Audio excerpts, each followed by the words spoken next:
Hey everyone, welcome to my YouTube channel, Read Between the Lines.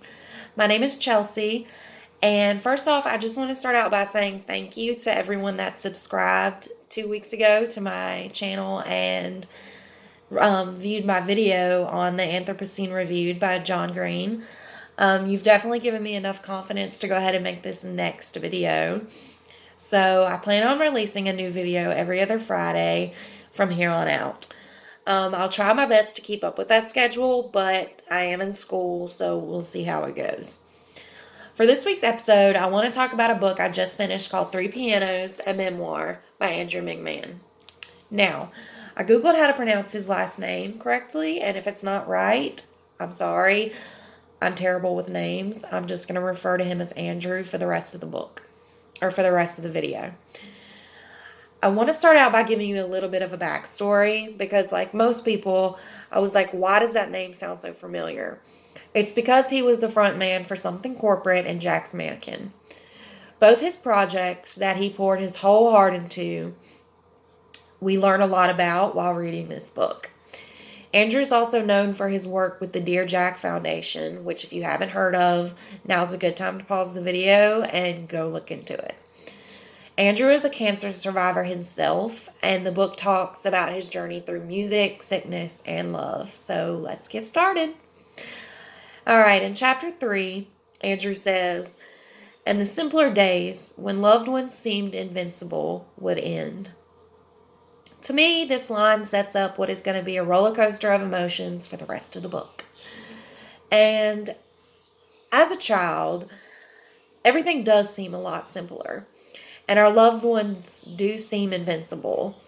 And we feel like those days will never end until they do. And I couldn't help but remember my first loss as a child while reading this chapter. And for me, the book opened up a lot of old wounds that I thought had long been healed. It was definitely hard to read. Moving on to chapter 5, Andrew says you can't simply leave your sadness where you found it. I like this line because, like much of his work throughout the book, he has a way of plainly stating things that are just true. Like you can't leave your sadness where you found it. Sometimes you have to pick it up and take it with you. Sadness is something that travels, and whether we like it or not, sometimes we are its destination.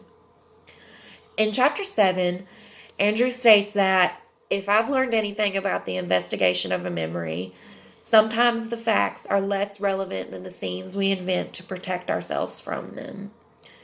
And I want to talk about this line for a minute. Because for me, it was hard to read and come to the realization that we do, in fact, create scenes to protect ourselves from things that actually happen. This realization forced me to think about old memories and old wounds, and I'm thankful. Because in a way, I did a lot of healing while going through Andrew's memoir. In chapter 11, we get a simple yet beautiful line, "It felt good to feel good again." And damn if I didn't need to read that when I did. By this point in the book, I was feeling sort of depressed. I was remembering things from my life that I didn't want to deal with. However, I will say that reading this line did make me feel good again. It reminded me that it isn't all bad. Another line from the book that reminds me that life isn't that bad comes from chapter 13, where Andrew states, "Trauma shapes you. The rich soil of a wound grows beautiful things." I think this is my favorite line from the book. I think it's easy to get caught up in all the bad stuff that there is in the world, and for me, I do it very often. However, all this bad stuff, it does shape you, and beautiful things can come out of it. Skipping ahead to chapter 26, I really like the line, "I willed the toxic water to do its worst, believing if I stayed still and let it, I might one day climb from the wreckage of me." Now, Andrew uses this line to refer to his treatment during sickness, and in a way, I can relate.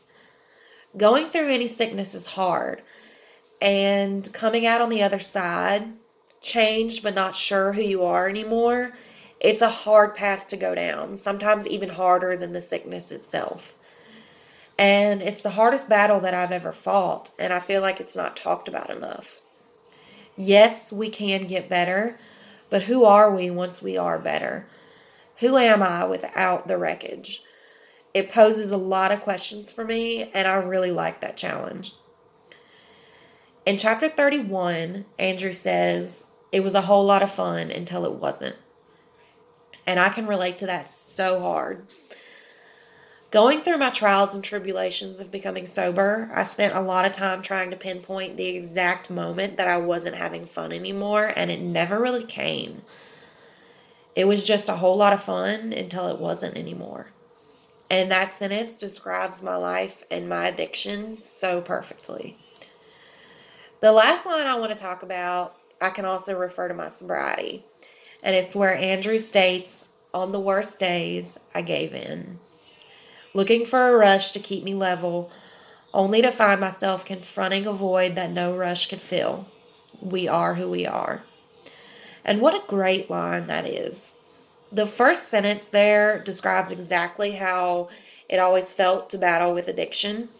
Ultimately, I had a large void that I was trying to fill, and I filled it with whatever I could get my hands on, no matter the cost. The second sentence, "We are who we are," sums up how I feel about my addiction. I was who I was. I have made my amends, and from here, all I can do is move forward. I am who I am now, and I like who I am now for the most part. Some days more than others. A few fun facts I want to talk about before I go. The title, Three Pianos, refers to the way the book is split up. Andrew divides his life into three sections, crossing over three different pianos he owned during those time periods. And I think that's a really neat way to set up a memoir, because he's so influential in music and he has such a passion for it. Most of his life did revolve around those pianos. Another fun fact is that throughout the book, he is talking to the piano. And that sounds a lot better when you read it than it does when I say it. It's written very beautifully, and he just talks to the piano as if it were a loved one, because in a way, it is. And a third fun fact about Three Pianos is that it's kind of a love story. For anyone out there who enjoys a good romance, especially a true one, this book is for you. The hopeless romantic in me was overjoyed and ecstatic. Walking with Andrew throughout his life and his three pianos was definitely worth it. It was hard. It was beyond my comprehension at times of what it could be like to go through cancer and that kind of sickness. But I was able to relate it back to my life and my sobriety. And I think that's what makes a book a really good book, is when you can take it and go anywhere with it. So, thanks.